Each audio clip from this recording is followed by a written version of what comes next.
Tani do t'ju flas për pjesën më të rëndësishme të këtyre videove, që është në çfarë besojmë, sepse përveç zakoneve, traditave, asaj që bëjmë, tërheqjeve rreti është shumë e rëndësishme, sidomos nëse vjen nga një kish tjetër, që ti të dish cilat janë doktrinat që ne besojmë. Prandaj do t'ju them ato të përgjithshme dhe pastaj do të flasim për disa gjëra në mënyrë pak më specifike. Pra, ne besojmë në të gjithë Biblën, ashtu siç thuhet te 1 Timoteu 3:16 dhe te 2 Pjetrit 1:21. Për ne, e gjithë Bibla është e vërtetë. Ne besojmë të Zoti atë, Biri dhe Shpirti i Shenjtë, pra besojmë në fjalën Trinitet. E dim që fjala Trinitet nuk gjendet në Bibël, por koncepti i Trinitetit po. Kush më ka parë mua, ka parë Atin. Ai do t'ju dërgojë një ngushëllues tjetër, e kështu me radhë. Pra, ne jemi një kish që beson të Ati, Biri dhe Shpirti i Shenjtë, 3 persona që në të vërtetë janë një i vetëm. Gjithashtu besojmë se Jezu Krishti është Zot dhe se, duke u zhveshur nga hynja e Tij, u bë njeri. Besojmë se ai lindi nga Maria, virgjëresh, dhe jetoi pa mëkat. Besojmë në mrekullitë e Tij, në vdekjen e Tij në kryq, në ringjalljen e Tij, në ngjitjen e Tij në të djathtë e Atit dhe gjithashtu në kthimin e Tij.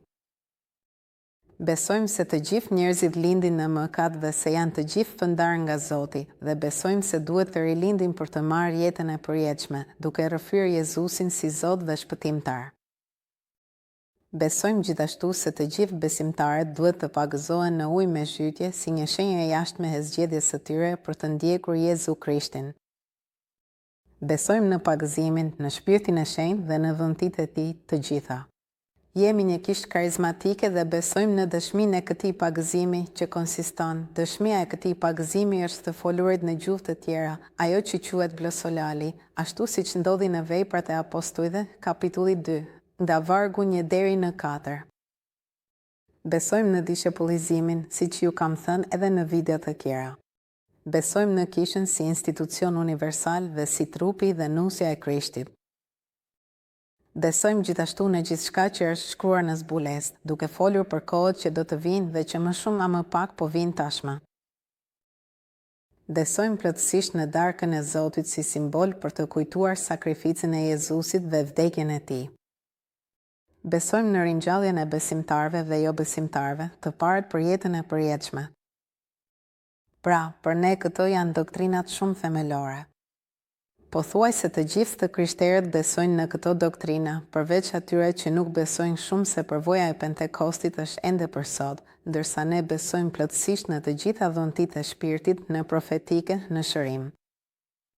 Jemi një kishë që beson shumë në të gjitha karizmat. Duam televizin në këtë drejtim. Ne besojmë dhe kemi këtë parim, të cilin unë e quaj kulla e Babelit. Në kapitullin e 11 të librit të Zanafilës gjen këtë parim ku thuhet: kishin një mënyrë të vetme të folurit dhe një vizion të përbashkët dhe Zoti u desh të zbriste për të ngatëruar gjuhët, sepse aty është shkruar se askush nuk mund t'i ndalonte. Prandaj, për ne është shumë e rëndësishme të kemi të njëjtën vizion si kish për atë se ku po shkojmë dhe gjithashtu të kemi të njëjtën vizion doktrinar. Kështu që nëse ke dyshime, mund të kërkosh ndihmë nga mentorët e tu, nga udhëheqësit e kishës. Mund të flasim për këtë, por është e qartë që kisha ekziston prej shumë kohësh, ndaj nuk do të jemi këtu për të diskutuar me ty nëse këto doktrina janë të drejta apo të gabuara. Ne kemi diskutuar tashmë me ekipin ton, me pastor të tjerë dhe kemi arritur në përfundimin se këto janë doktrinat që ne besojmë dhe ndjekim. Dhe po ju jap disa pika që sot janë edhe paksa të diskutueshme. Për shembull, ne nuk besojmë në predestinimin personal, nuk besojmë se Zoti zgjedh njërin në vend të tjetrit për të shpëtuar, por besojmë se ai i jep mundësinë të gjithëve. E di që mund të më sjellësh disa pasazhe që shihen në një mënyrë të paqartë, sepse nuk studiohen mirë. Njëra është Efesianëve, kapitulli i parë, nga vargu 4 deri në 5, ku thuhet: "Në të na ka zgjedhur para themelimit të botës, që të jemi të shenjtë dhe të patëmet përpara Tij, duke na paracaktuar në dashurinë e Tij që të adoptohemi përmes Jezu Krishtit si bijtë e Tij, sipas planit të mirë të vullnetit të Tij." Nëse e merr këtë pasazh kështu, na ka zgjedhur, mendon për veten tënde, ka zgjedhur mua, ose mendon na ka paracaktuar duke menduar ka paracaktuar mua, mund të kesh të drejtë, por ky letër nuk është drejtuar një personi. por është drejtuar Efesianëve, pra një grupi njerëzish të cilët, për ironi të fatit, nuk ishin hebrejnë, por përkundrazi konsideroheshin pagan. Pra, ajo që Pali po thotë është se Zoti ka zgjedhur para themelimit të botës edhe të tjerët që nuk ishin hebrejnë dhe tashmë ka paracaktuar në dashurinë e tij që edhe ne të bëhemi bi. Madje nëse shikon, është shkruar të paracaktuar në dashurinë e tij për t'u birësuar. Pse po thotë të birësuar? Sepse sipas tyre, fëmijët e lishëm ishin populli i Izraelit. Pra, ky pasazh nuk i drejtohet një personi, por i drejtohet në mënyrë të përgjithshme një grupi njerëzish. Do me thënë, Zoti ka zgjedhur edhe paganët dhe i ka paracaktuar edhe ata, pra edhe ne që nuk kemi lindur hebrejnë, të mund të birësohemi dhe të i përkasim besimit dhe gjithashtu popullit të tij.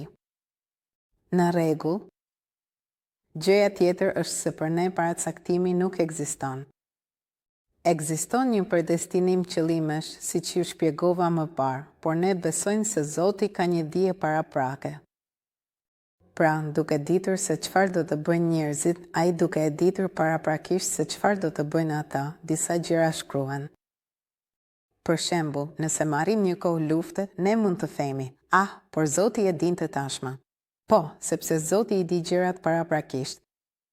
Nuk është se ai e predestinon që të ketë një luftë, një problem, që dikush të jetë i pasur apo dikush i varfër, por ai, duke ditur më parë, shumë gjëra na i ka lënë tashmë të shkruara. Është si të duhet të marr një tren.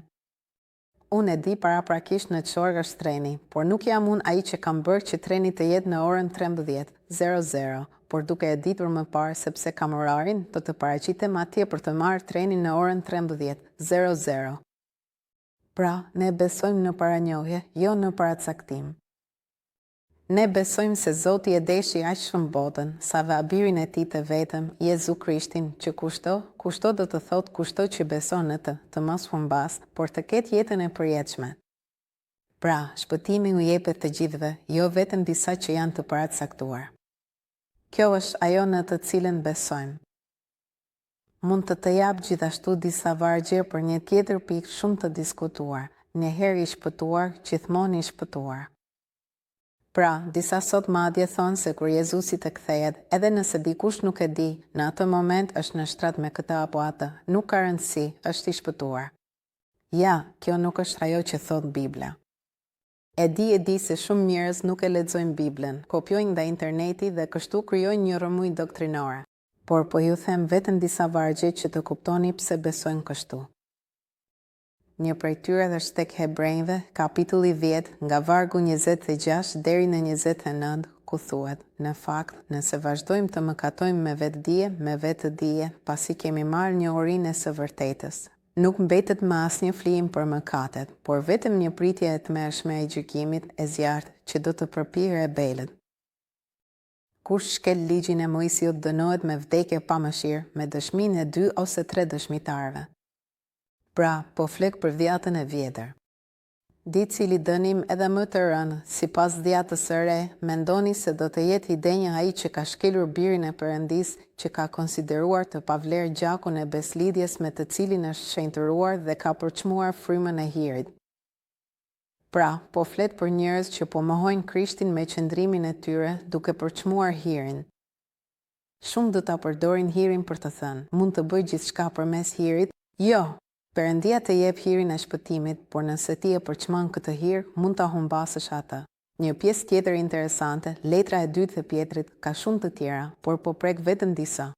Letra e 2 e Pjetrit, kapitulli 1, vargjet 10 deri 11 thot kështu: prandaj, vëllezër, përpiquni gjithnjë e më shumë ta bëni të sigurt thirrjen dhe zgjedhjen tuaj. Kjo do të thotë se nëse duhet të përpiqem për ta bërë të sigurt thirrjen dhe zgjedhjen time, do të thotë që nuk është e sigurt, nuk është se jam i shpëtuar dhe gjithçka është tashmë e sigurt. Dhe pastaj thotë, sepse duke vepruar kështu, nuk do të pengoheni kurrë. Në këtë mënyrë, në fakt, do t'ju jepet gjerësisht hyrja në mbretërinë e përjetshme të Zotit dhe shpëtimtarit ton Jezu Krisht. Kjo do të thotë që nuk më është vënë tashmë. Në rregull, pastori Pal do të thotë që Zoti na ka dhënë kaparën e shpirtit. Kaparaja është diçka që ti e jep më parë për të treguar se do të vish më pas dhe do të paguash pjesën tjetër. Por nëse unë jap vetëm kaparën dhe nuk vazhdoj të jap pjesën tjetër, ajo shtëpi nuk do të jetë e imja dhe do të humbas edhe kaparën.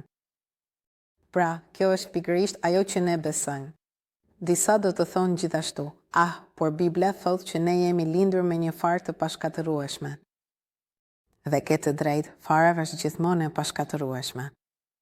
Por kur Jezusi të flet në Ungjil duke folur për tokat e ndryshme ku bie fara, një tokë është e mirë, tjetra është mes fereve, një tjetër më pak e mirë, një tjetër është e shkëlqyer. Fara është gjithmonë e pashkatërueshme dhe fara është gjithmonë e mirë. Problemi nuk është të fara, por të toka. Pra, Zoti të jep një farë të pashkatërueshme që është Krishti. Por nëse toka nuk është e mirë, atëherë ajo farë nuk do të rritet. Pra po, ne besojmë në një farë të pashkatërueshme, por jo në një tokë të pashkatërueshme. Pra, gjëja tjetër që besojmë është se ne i udhëheqim njerëzit përmes shembullit. Kështu që mund të ndodhë që disa njerëz të gabojnë. Le të themi, po e teproj, le të themi që një person po shërben në kishë dhe ai person nuk e di çmendet, tradhton burrin ose gruan, varet nëse është burr apo grua. A është e falur ajo person? Sigurisht që është e falur. Ne besojmë thellësisht në hirin e Krishtit, por nuk mjafton vetëm të jetë e falur. Si punoni me njerëzit, do të duhet të rikuperoj dëshminë e saj. Pra, Zoti më fal në fillim në çastin që pendohem dhe kërkoj falje, por pastaj do të duhet të rikuperoj dëshminë time dhe kjo do të kërkoj pak kohë. Pra, do të duhet të rregulloj familjen time, të ndreq gjërat që të kthehem të shërbej. Në rregull? Kjo, kam prekur disa pika të rëndësishme që për momentin janë pak ashtu. Besojmë, siç mund të shihni, se edhe gratë mund të predikojnë. Po, do të më thuash, por gruaja të ri e heshtur në asamble dhe unë dua të them që i njëjti apostull Paul, që e ka thënë këtë, u ka thënë gjithashtu grave që kur profetizojnë duhet të mbulojnë kokën për të profetizuar. Dhe siç e vëren, janë dy gjëra të ndryshme, sepse të profetizosh gjithsesi do të thotë të flasësh fjalë në asamble. Atëherë, ishte i çrregullt mendërisht Pali? Jo, është se shumë njerëz i lexojnë këto gjëra në mënyrë të përgjithshme.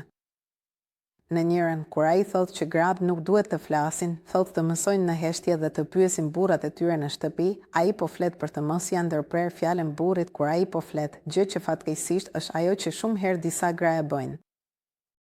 Por ai po flet për diçka tjetër, sepse Pali nuk mund t'i thotë dikujt të profetizojë, të tregojë si duhet të sillet, sepse profecia ndodhte në asamble dhe ai po u drejtohet grave.